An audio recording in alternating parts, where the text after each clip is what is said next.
तिरछी प्रखंड के किनकिल चौक तक चौराटार तक बने मुरमीकरण पथ का विधायक भूषण बाड़ा ने उद्घाटन किया। यह सड़क विधायक मद से बनाया गया है। मौके पर विधायक ने कहा कि किसी भी क्षेत्र के विकास के लिए सड़क होना बहुत ज़रूरी है। कोई भी क्षेत्र के विकास की झलक सड़क से ही झलकती है। उन्होंने कहा कि यहाँ सड़कों का अभाव था, जिससे लोगों को चलने में परेशानी हो रही थी। ग्रामीणों की मांग के आधार पर प्राथमिकता के तौर पर यहाँ पर सड़क का निर्माण कराया गया है।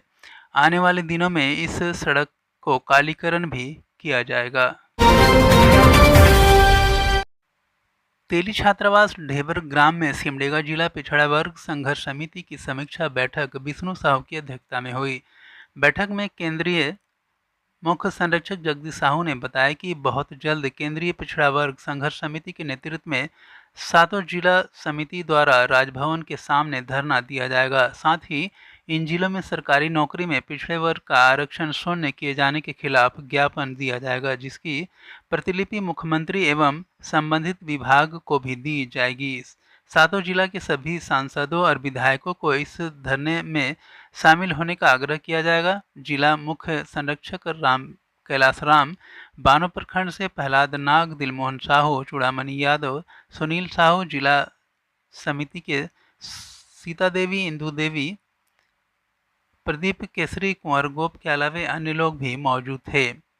13 जून को तेली छात्रावास स्वैच्छिक रक्तदान शिविर आयोजित करने का निर्णय लिया है, जिसमें सदर अस्पताल सिमडेगा और शांति भवन मेडिकल सेंटर की टीमों के द्वारा रक्त संग्रह किया जाएगा।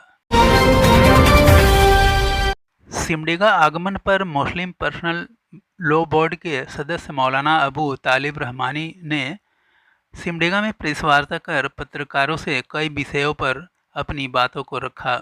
उन्होंने कहा कि इंसानियत की राह पर चलते हुए समाज और देश को मजबूत करने की ज़रूरत है। उन्होंने अन्य बातों पर भी अपने विचार रखते हुए कहा कि अगर देश कमज़ोर होगा तो हमारे छोटे घर भी बिखर जाएंगे, इसलिए पहले अपने देश को मजबूत करें। उन्होंने आने वाले संभावित एक देश एक कानून के मुद्दों पर भी कहा कि जो देश हित में होगा वह सभी को मंजूर करना चाहिए। हम सब तो बैठे हुए इस वक्त भी ठीक से आशा करते आगे ही बैठे रहेंगे, लेकिन जहाँ क्राइम हो रहे हैं, अपराध हो रहे हैं, वहाँ के लिए हमें सोचना चाहिए। वर्तमान बजट में केंद्र की सरकार हम इसको जरा पूरी कर कि अगर कोई किसी को अकेला पाकर सिर्फ ये देखकर कि तुम क्या ले जा रहे हो, क्या खा रहे हो, कहकर अगर मार देता है तो ये पूरे देश के लिए कलंक है, पूरे समाज के लिए ये घृणा की बात है, नफरत की बात है कि ऐसा क्यों हो रहा है, ऐसा क्यों हो रहा है। हमारी मानसिकता इतनी नीचे गिर गई कि हम आपके बीच में और आप हमारे बीच में सुरक्षित नहीं रह सकते। क्यों, ऐसा क्यों हो रहा है? तो ऐसा अगर हो रहा है तो समाज इसके लिए जिम्मेदार है। जी, वर्तमान सरकार अल्पसंख्यकों कल्याण के लिए चलाई जा रही योजनाओं में इस बजट में कटौती की, तो क्या लगता है कि मुसलमानों और दीगर आदिवासी और अल्पसंख्यक उसके हक पर सरकार ने कटौती की है? मैं सरकार से इतना कहूँगा, जो करना कीजिए, हमारे वक्फ की ज़मीनें हमें लौटा दीजिए, हम अपना काम खुद ही कर लेंगे। और मुसलमानों से कहूँगा कि अपने ज़कात के पैसे इधर उधर फेंकने के बजाय और बेतरतीब देने के बजाय अपने ज़कात के पैसों को जमा करें, बैतुल माल बनाए, अपनी भी तरक्की करें और देश की भी तरक्की करें। बहुत बहुत शुक्रिया।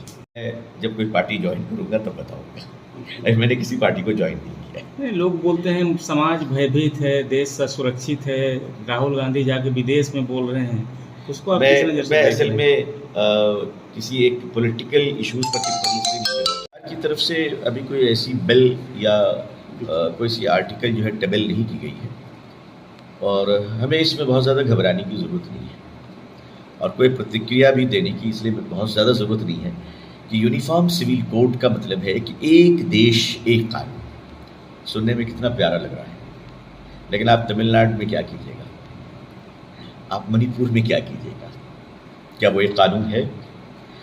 नॉर्थ ईस्ट के लोग, उनके लिए इनकम टैक्स नहीं है। हम कमाते हैं तो हमें इनकम टैक्स देनी पड़ती है। नॉर्थ ईस्ट के लोग करोड़ों रुपए कमा लें, इनकम टैक्स नहीं। क्या कीजिएगा? उनकी चीज़ ख़त्म कर दीजिएगा।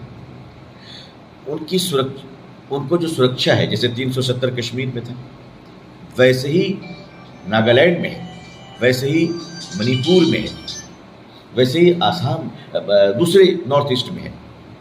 आप उसको ख़त्म कर पाएंगे? तमिलनाडु के कानून धार्मिक कानून अलग है। हिमाचल प्रदेश में आप चले जाएं, वहाँ की आस्था अलग है। तो आप ये नहीं कह सकते कि पूरा देश नाश्ते में उठकर इडली वड़ा खाए। आप ये नहीं कह सकते कि पूरा देश सुबह उठकर इडली और चोखा खाए। आप ये नहीं कह सकते कि पूरा देश सुबह उठकर पाव और भाजी खाए। हमारे देश में ये बड़ा महान देश है। हम वाकई मैं अल्लाह का बहुत शुक्र अदा करता हूँ कि अल्लाह ने मुझे भारतीय मुसलमान बनाया। मुझे अपने देश पर गौरव है। जानते क्यों? हमारे क्या नहीं है। मैं कहता हूँ अगर कोई पूरी दुनिया ना घूम सके तो भारत भ्रमण कर ले। पूरी दुनिया घूमने से ज़्यादा बेहतर रहेगा। हमारे यहाँ सर्दी है, हमारे यहाँ गर्मी है, हमारे यहाँ बरसात है, हमारे यहाँ पहाड़ है, हमारे यहाँ समंदर है, हमारे यहाँ अच्छी अच्छी हवाएं हैं, आबो हवा है, खूबसूरती है, ब्यूटी है। आप नॉर्थ ईस्ट की तरफ चले जाएं, नेचुरल ब्यूटीज़ आपको मिलेंगे। कश्मीर चले जाएं तो किसी ने कहा था ना, जन्नत यही है, जन्नत यही है। तो आप इस देश में जहाँ हर 100 किलोमीटर पे भाषाएं बदल जाती हैं, हर 100 किलोमीटर। सिमडेगा शहरी क्षेत्र के नगर भवन में जिला विधिक सेवा प्राधिकार और जिला प्रशासन के संयुक्त तत्वाधान में मेगा एम्पावरमेंट कैंप का आयोजन किया गया। कार्यक्रम में मुख्य अतिथि के रूप में झारखंड उच्च न्यायालय के न्यायाधीश न्यायमूर्ति अनुभा रावत चौधरी, विशिष्ट अतिथि के रूप में पद्म श्री मुकुंद नायक, प्रधान जिला जज राजकमल मिश्रा, उपायुक्त आर रोनिटा, एसपी सौरभ कुमार उपस्थित थे। कार्यक्रम का उद्घाटन अतिथियों ने दीप प्रज्वलित कर किया। इससे पूर्व अतिथियों को ढोल नगाड़े और गीत नृत्य के माध्यम से कार्यक्रम स्थल तक लाया गया, जहां बुके देकर पौधा भेंट कर अतिथियों का स्वागत किया गया। कार्यक्रम को संबोधित करते हुए न्यायमूर्ति अनुभा रावत चौधरी ने कहा कि आपने देखा कि हम लोगों ने एक मोमबत्ती से सारे दीप जला दिए और यही एक दीप सारे अंधकार को दूर करने की क्षमता रखता है। मैं आशा करती हूँ आज जितने भी लाभुकों को लाभ मिल रहा है, अपने क्षेत्र में जाकर कम से कम 10 लोगों को प्रेरित करेंगे, अर्थात 10 दीपक को जलाएंगे। उन्होंने कहा कि कार्यक्रम का आयोजन लोगों में जागरूकता लाने के उद्देश्य से किया गया है, ताकि लोगों को योजनाओं की जानकारी मिल सके और लोग योजनाओं का लाभ उठा सके। उन्होंने यह भी कहा कि सरकार द्वारा विभिन्न प्रकार की योजनाएं चलाई जा रही, किंतु जानकारी के अभाव में लोग इसका लाभ लेने से वंचित हो रहे हैं। उन्होंने कहा कि योजनाओं का व्यापक स्तर पर प्रचार प्रसार करने की आवश्यकता है। इसके लिए सोशल मीडिया सेल का भी सहारा लिया जा सकता है। अन्य माध्यमों से भी प्रचार प्रसार करें ताकि लोग को जानकारी योजनाओं हो सके और वे लोग योजनाओं का लाभ उठा सके। कार्यक्रम के दौरान लगभग 33 करोड़ की संपत्ति का वितरण लाभुकों के बीच किया गया। कार्यक्रम के दौरान कलाकारों ने पारंपरिक आदिवासी रीति रिवाज के अनुसार नृत्य और गीत प्रस्तुत किया, जो काफी अनुकरणीय और सराहनीय रहा।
पालकोट प्रखंड के कुलुगिरा पंचायत के सारूबेड़ा में नवनिर्मित Saint Joseph Roman Catholic church का उद्घाटन किया गया। मौके पर पवित्र मिस्सा का पूजा करौंदाबेड़ा के डीन फादर मोजेस खलखो, father Lawrence Toppo, father Sushil Kumar Minj, father Prakash Tete, father Edmond Bara ने संपन्न कराया। चर्च का उद्घाटन के अवसर पर मुख्य अतिथि के रूप में सिमडेगा विधायक भूषण बाड़ा मौजूद थे। उन्होंने कहा कि सभी के सहयोग से ईश्वर की कृपा से आज यह चर्च बनकर तैयार हुआ है। अब ईश्वर से इस पवित्र घर में लोग प्रतिदिन प्रार्थना करने आएंगे, लोगों की मनोकामना पूर्ण होगी। उन्होंने परम शांति के लिए ईश्वर की स्तुति करने की लोगों से अपील की।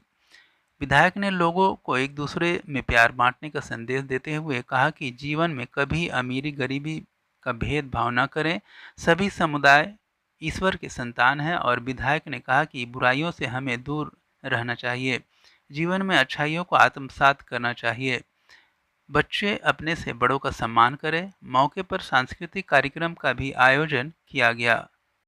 जापान के काकामिगारा में चल रहे टूर्नामेंट में सुनीलिता टोप्पो ने मैदानी गोल के दम पर भारत को महिला जूनियर एशिया कप हॉकी के रोमांचक सेमीफाइनल मुकाबले में जापान को 1-0 से शिकस्त देकर फाइनल में जगह पक्की कराने के साथ ही FIH जूनियर विश्व कप का टिकट भी कटा लिया। इस जूनियर विश्व कप का आयोजन 29 नवंबर से 10 दिसंबर तक सैंटियागो में होगा। महिला जूनियर एशिया कप 2023 की शीर्ष 3 टीम वैश्विक प्रतियोगिता के लिए क्वालिफाई करेगी। भारतीय महिला टीम 2012 के बाद दूसरी बार जूनियर एशिया कप फाइनल में पहुंची है। मैच का शुरुआती 3 क्वार्टर गोल रहित रहने के बाद सुनीलिता ने 47वें मिनट में मैदानी गोल कर भारत का खाता खोला। भारत रविवार को फाइनल में कोरिया से भिड़ेगी। दोनों टीम को इस कड़े मुकाबले में गोल करने के कई मौके मिले, लेकिन सेंट पीस पर कोई भी टीम गोल नहीं कर सकी। भारत और जापान को कुल मिलाकर 12 पेनाल्टी कॉर्नर मिले। भारत ने आक्रामक तरीके से मैच की शुरुआत की और गेंद को ज़्यादा समय तक अपने पास रखने के साथ जापान के सर्कल के पास दबदबा बनाया। इस टीम में सिमडेगा की 3 खिलाड़ी भी खेल रही हैं, जिसमें महिमा टेटे, रोपनी कुमारी और दीपिका सोरेंग के नाम शामिल है। कोलिब्रा प्रखंड के शाहपुर पंचायत के देवटोली में ग्रामीणों की सभा हुई। सभा में मुख्य अतिथि के रूप में कोलिब्रा विधायक नमन विक्सल कोंगाड़ी उपस्थित थे। मौके पर ग्रामीणों ने सामूहिक तथा व्यक्तिगत समस्याओं से विधायक को अवगत कराया। मुख्य रूप से बिजली बिल, प्रधानमंत्री आवास योजना, हर घर नल जल योजना आदि समस्याएं ग्रामीणों ने रखी। विधायक ने समस्याओं को सुनते हुए कहा कि अविलंब संबंधित विभाग से संपर्क कर समस्याओं को दूर करने का प्रयास किया जाएगा। विधायक ने यह भी कहा कि ग्रामीण क्षेत्रों की समस्याओं को दूर करने के लिए सरकार गंभीर है। सरकार प्राथमिकता के आधार पर लोगों की समस्याओं को दूर कर रही है। उन्होंने यह भी कहा कि कोई भी समस्या हो तो सीधे तौर पर उनसे संपर्क करें ताकि समस्याओं को दूर किया जा सके। कार्यक्रम में मुख्य रूप से जिला विधायक प्रतिनिधि समी आलम, जिला अल्पसंख्यक अध्यक्ष रावेल लकड़ा, कांग्रेस पार्टी के सह प्रखंडाध्यक्ष विधायक प्रतिनिधि सुलभ नेल्सन डुंगडुंग, श्यामलाल प्रसाद, राजेश कोनगाड़ी, मतीस क्रिकेटा, जहीर खान के अलावा अन्य लोग भी मौजूद थे। बानो प्रखंड के कानारवा पंचायत के जामबेड़ा राजस्व ग्राम के गंजूटोली और तुर्की कोना में जंगली हाथी ने 3 घरों को क्षतिग्रस्त कर दिया, साथ ही घर में रखे अनाज को भी खा गए। इससे ग्रामीण और घर स्वामी को काफ़ी दिक्कतों का सामना करना पड़ रहा है। वहीं झुंड से बिछड़ 2 हाथी के इलाके में आ जाने से ग्रामीणों में दहशत भी है।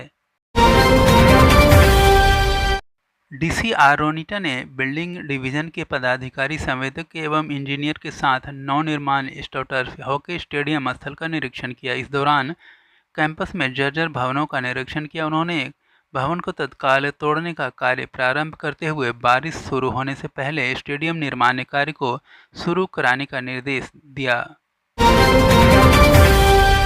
भारतीय खड़िया महाडोकलो की बैठक महासोहर के परिसर में हुई। बैठक की अध्यक्षता महासोहर पात्री कुलकांत ने किया। बैठक में संगठन को मजबूत बनाने पर बातें की गई। बैठक में कहा गया कि खड़िया समाज वृहत है, फिर भी हम कमज़ोर हैं, इसलिए महाडोकलो की बैठक को मजबूत बनाना है। समाज को एक नई दिशा देने के लिए काम करना होगा। अखिल भारतीय खड़िया महाडोकलो के 4 विंग ने वर्तमान सरकार के नियोजन नीति का जमकर विरोध किया।